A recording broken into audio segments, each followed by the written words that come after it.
কলা দিয়ে পাকছে তা তো জানি না, তো পাখিরা জানতে পারছে যে কলা পেকে গেছে। ব্যাপারী এখন বাগানে ঢুকতেছে না, বাজার টাজার খারাপ, এই জন্য ব্যাপারীরা ঢুকতেছে না। আর 1-1.5 মাস পর থেকে প্রচুর ব্যাপারী ঢুকবে, তখন এইরকম বাগানে গাছে ঘাউর পাকবে না। আর আমিও 2-1 দিন ব্যস্ত থাকার কারণে আসতে পারি নাই।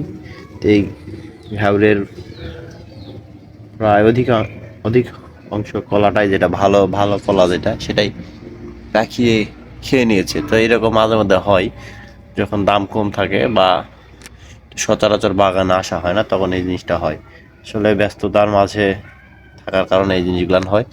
তারপরও যেহেতু পাখিয়ে খেয়েছে, তো অবলা অবলা জীব, আল্লাহর সৃষ্টি প্রাণী, তো এরা খালেও কিছুটা সব পাওয়া যায়।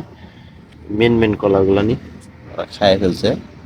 তো এটা কেটে ফেলে দিয়ে বাকিটা যেটা আছে সেটা বাসাতে নিয়ে যাব, পাকায় বিক্রি করব। আর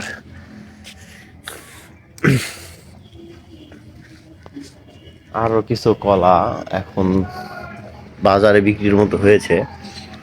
আর কিছু কলা ঠিক রমজানে যাবে। তো রমজানে যদি যাই তাহলে আমরা একটা ভালো বাজার পাবো। আর এই কলাগুলান